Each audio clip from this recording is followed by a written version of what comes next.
Hello, ladies. Welcome to the second annual Thanksgiving episode. As you know, my mission with this podcast, as well as Think Beyond IP, is to help get more wealth in the hands of women. I believe that wealth in the hands of women can change the world, and it is more important than ever. That's why I love working with female founders of expertise based businesses to help them turn their income generators into scalable and saleable wealth builders. When we help women grow their wealth, we also support creating flexible and supportive working environments. We help communities as women give more of their wealth to communities and they give more of it to charitable causes than non women.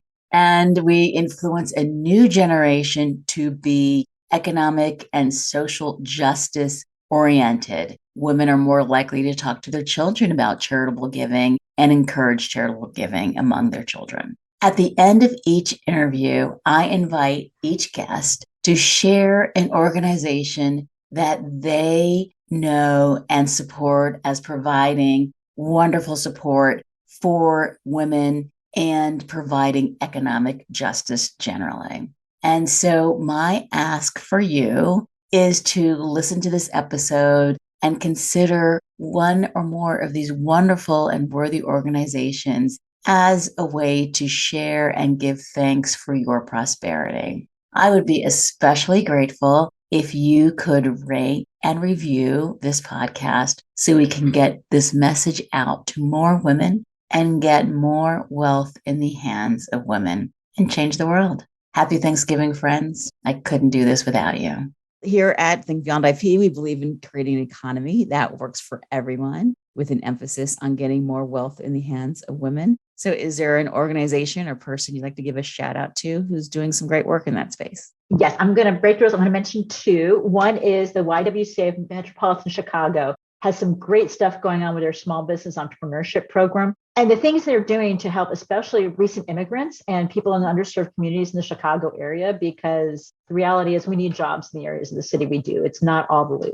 I love what they're doing. Another one that I really like is called Pass the Torch for Women, which is a fabulous name. They're based out of Indianapolis, so they're still pretty localized, but they really are focused on empowering women of all ages to get mentoring throughout their career journey, which I think is really great because I've been a mentor myself and it's been delightful. It's amazing talking to young women, especially young women of color who are graduating from college and figuring out what they want to do and hearing about their experiences. I love the idea that the mentoring goes on throughout because I think that is one thing that's really hard. It's very easy to read a book like Lean and go, find a mentor. But I love the idea that find a mentor wherever you are in your journey because there's going to be somebody to help you. So I think they're on the cusp of doing some really remarkable things as they just recently got some new leadership. So finally, we talked about the mission that we both share, the mission to help women and get more wealth in the hands of women. And so I'd love to find out if there is an organization or a person who's doing work that supports women, in particular, helping them become more independent and economic justice that you'd like to share with the audience.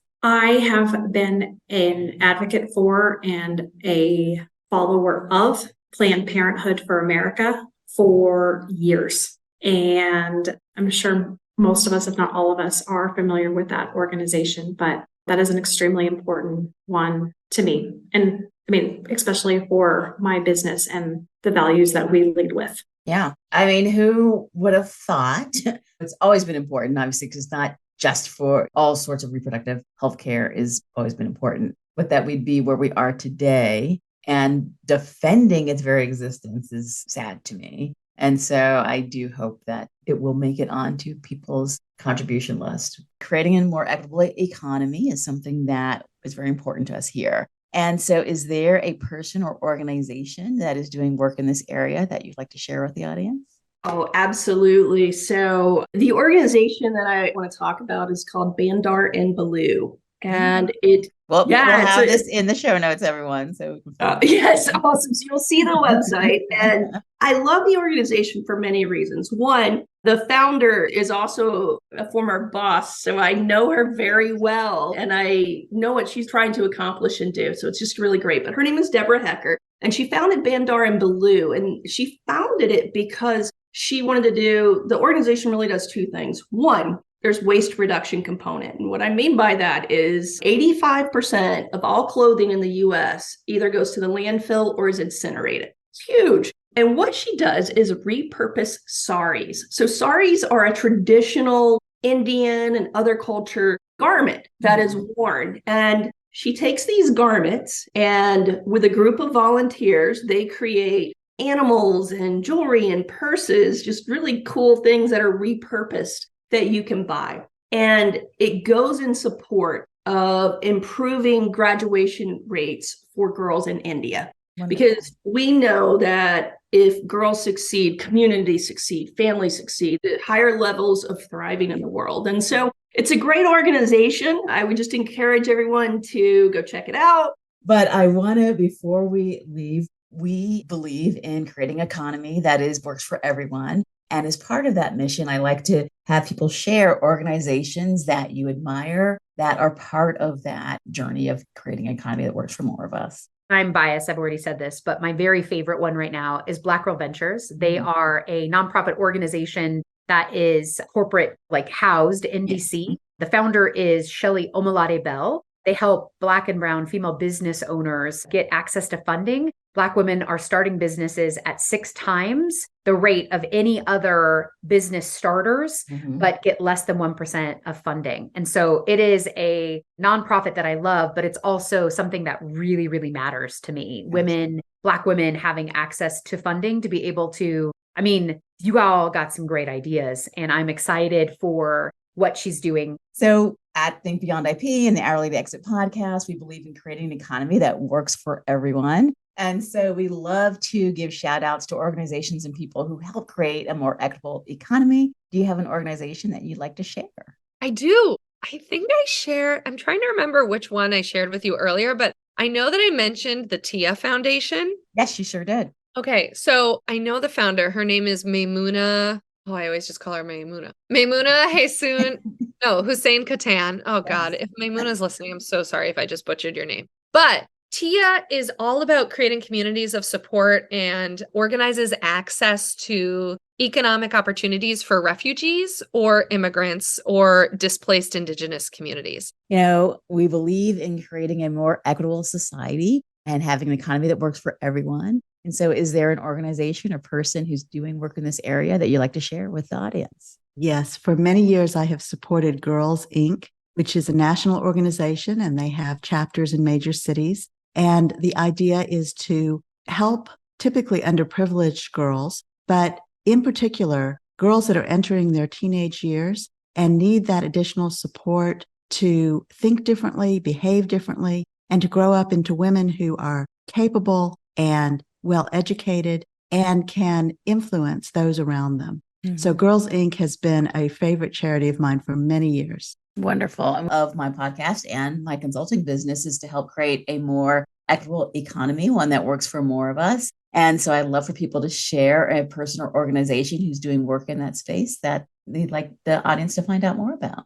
My favorite, I'm on the board of something called Nancy's House, and Nancy's House breaks the isolation of caregiving. And what we do is, although we have lots of small programs that you can join in, the Facebook group, just look up Nancy's House and you can come in for group counseling twice a month. That's free. Our main mission is to break this isolation by having retreats that are usually 3 days long, 3 days, 2 nights in a 5-star bed and breakfast where we provide counseling, yoga, massages, and there's only 10 people. So you actually build a community right there of people who understand what you're going through. It is a wonderful, wonderful organization. Yeah. Oh, that's fantastic. Thank you for that.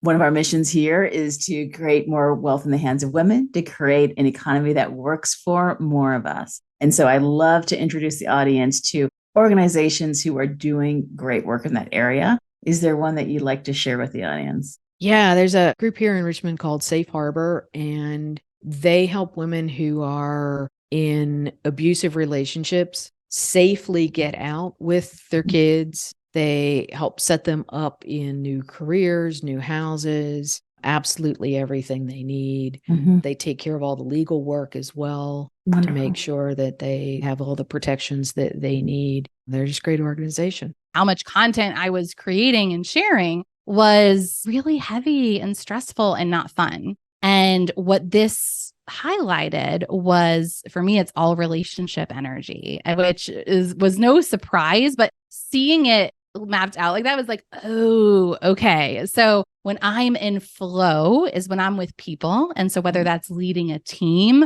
or working with coaching clients or creating partnerships, going out and connecting people, right? That is flow for me, and that's easy. And so what I can do when I'm focused on those activities, I can shrink time because it's so natural and easy for me. I can do so much more than the average person when my energy is focused on those things, right? Where for me to write a blog post or create a YouTube video or something, right, would take me so much longer than someone who that was their flow, right? And so that's really what wealth dynamics is all about, is like, okay, where are you in flow, and how can you double down on that or quadruple down on that, right? Because that's how you're going to create the most wealth, is if it's revolving around an area where you're in flow. So I had the idea for the agency basically because I'm like, okay, well, if I'm in flow when I'm leading a team and when I'm working with people and connecting people, then this allows me to do all of those things. Oh, wonderful. Yes. So building the team, having the right people, putting our systems and processes in place, getting all that,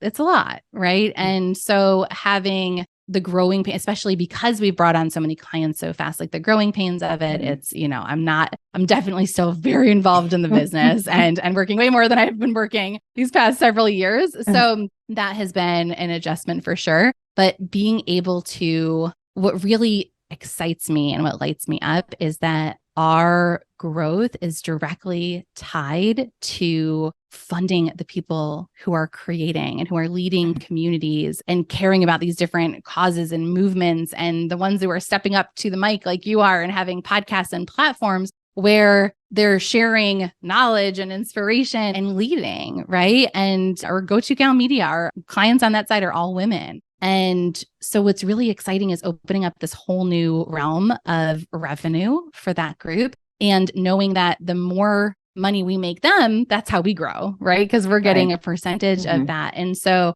having that aligned in that way and really seeing the impact of the work that we're doing and how it's directly impacting the work that they're able to do as a result is really inspiring. And that's where I see, okay, being able to grow this team eventually where it doesn't revolve solely on me and my brain and my own intuitive coaching, right? But being able to really systemize and take the processes of, okay, how are we doing this for clients, and bring other people on, really leaning into the IP side of things more to be able to scale this service-based business and bring on the right people that can implement it. And I can stay in my zone and we can keep growing and making an impact in this industry. Yeah. I mean, that is a great example of how it's not about creating passive revenue. I mean, leverage is about putting in effort, that force up front, but you're creating that lever that helps you magnify the output. And that is the long-term benefits of putting in all this work up front, but that will reap long-term rewards and multiply your impact as well. So that's the beauty of that. So I love that. So as we wrap up, just a couple of questions. One is, we believe in creating an economy that works for everyone here. And I'd love if you have a 501c3 organization or an individual who's doing great work in that area that you'd like to share with the audience. Yeah. So I love multiple organizations and I'm a big believer that we as entrepreneurs should be looking at benefiting nonprofits. Women Deliver is one that I really like. I'm a big person and I'm a big believer in making sure that we give back to younger generations as well. And I'm a big believer in building up young girls in entrepreneurship. So one thing too, just that I like to pipe as well, I volunteer to teach a class every once in a while of young students that entrepreneurship isn't something that they've ever thought or been taught about. Generationally, my generation wasn't really taught that you could work for yourself. We weren't really taught that we could pick our path. Right? We were not taught that. And so I like to go in and I like to teach young people that, yes, you can pick your path, especially young women. You are okay. If you want to be that CEO, you can start thinking about that now when you're 12. And that's okay. You can start thinking about it in that sense. So I'm a big believer in that. I'm a big believer in those. So nonprofits, And as female entrepreneurs, we need to be giving back to nonprofits on the regular. So Yes, anyway. for sure. Well, we do. We give away more of our wealth than the other gender. So Yes, yes, we do. And we're generous as a gender. We are generous. And I think statistically, we are more generous. As we wrap up, we have a couple of final questions. One is, as you know, we believe in creating an economy that works for everyone. And so I'm wondering if there is an organization that you'd like to share that is helping create more opportunities for people. Yeah, this is such a hard question because there are so many organizations locally where I am that I absolutely love, but I'm going to choose Start Fresh. Start Fresh Connecticut is an organization in New London, Connecticut, and it helps resettle refugees. So I think it was not even a year ago, several refugees from Afghanistan were brought to Connecticut.